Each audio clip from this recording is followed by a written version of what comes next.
दोस्तों, महाभारत द्वापर युग के अंत समय का वह विनाशकारी महायुद्ध है जो दो पारंपरिक शत्रुओं धर्म और अधर्म के बीच लड़ा गया था। और इस महायुद्ध की रचना स्वयं परमपिता ब्रह्मा जी ने अपनी इच्छा शक्ति से की थी। परमपिता ब्रह्मा जी ने ऐसा किस लिए किया था और किस प्रकार किया था, महर्षि वेदव्यास जी ने भगवान श्री गणेश जी के सहयोग से अपने महाभारत नामक ग्रंथ में इसका पूरा उल्लेख किया है। आज से हम उसी महाभारत ग्रंथ की उस पावन कथा का आरंभ करते हैं। दोस्तों, द्वापर युग के अंत समय में जब इस पृथ्वी पर अधर्म बहुत ही बढ़ने लगा था और धर्म का पूरी तरह से पतन होने लगा था, तब देवी पृथ्वी उन पापियों के बोझ से भयभीत होकर परमपिता ब्रह्मा की शरण में चली गई थी और उनसे अपना सारा कष्ट बताकर यह प्रार्थना की थी कि मुझे इन पापियों के बोझ से मुक्त करवाओ। पृथ्वी का यह दुख सुनकर ब्रह्मा जी सभी देवताओं को साथ लेकर भगवान विष्णु जी के पास आए थे और उनसे यह विनती की थी कि वह पृथ्वी का भार उतारने के लिए पृथ्वी पर अपना अंश अवतार लें। दोस्तों, जब भगवान विष्णु ने परमपिता ब्रह्मा की वह विनती स्वीकार कर ली थी, तब ब्रह्मा जी ने सभी देवताओं, गंधर्वों और अप्सराओं से भी यह कहा था कि तुम सभी भी पृथ्वी का भार उतारने के लिए अपने अंशों से पृथ्वी पर अपना अवतार लो अथवा अपने पुत्रों को उत्पन्न करो। परमपिता ब्रह्मा जी के इस आदेश से कुछ देवताओं ने पृथ्वी पर अपना अंश अवतार लिया था तथा कुछ देवताओं ने अपने पुत्रों को उत्पन्न किया था। जैसे कि देव नामक वसु ने पितामह भीष्म के रूप में जन्म लिया था। बृहस्पति देव के अंश से द्रोणाचार्य उत्पन्न हुए थे। द्वापर युग के अंश से शकुनी का जन्म हुआ था। कलयुग के अंश से दुर्योधन का जन्म हुआ था। इसी प्रकार देवी कुंती के गर्भ से भगवान सूर्यदेव ने कर्ण को, धर्मदेव ने युधिष्ठिर को, वायुदेव ने भीम को तथा देवराज इंद्र ने अर्जुन को अपने पुत्र के रूप में उत्पन्न किया था।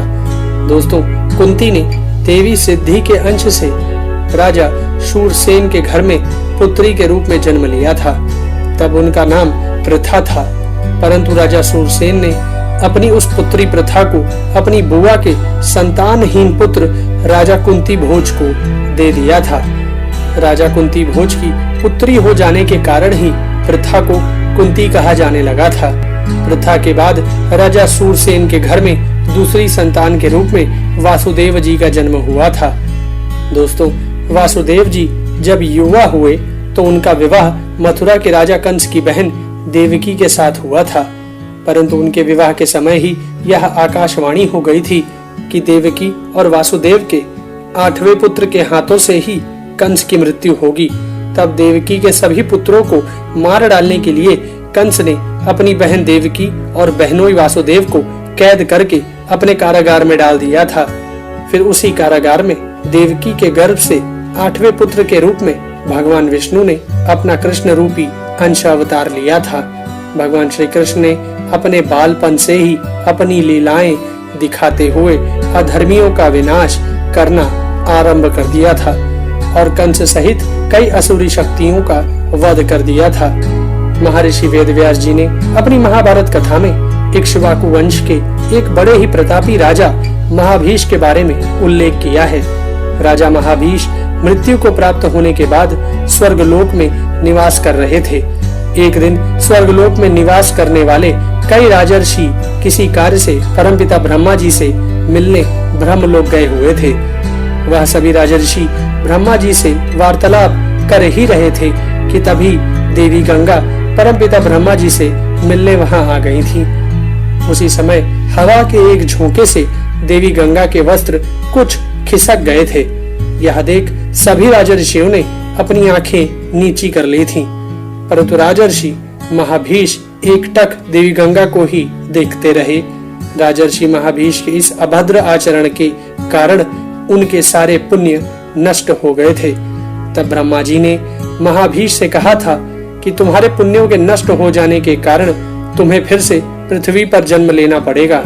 यह सुनकर महाभीष को बड़ा दुख हुआ था, इसलिए उन्होंने परमपिता ब्रह्मा जी से प्रार्थना की थी कि उन्हें कुरुवंशी राजा प्रतीप के यहाँ ही पुत्र रूप में जन्म मिले, क्योंकि उस समय हस्तिनापुर के राजा प्रतीप ही इस पृथ्वी के सबसे प्रतापी राजा थे।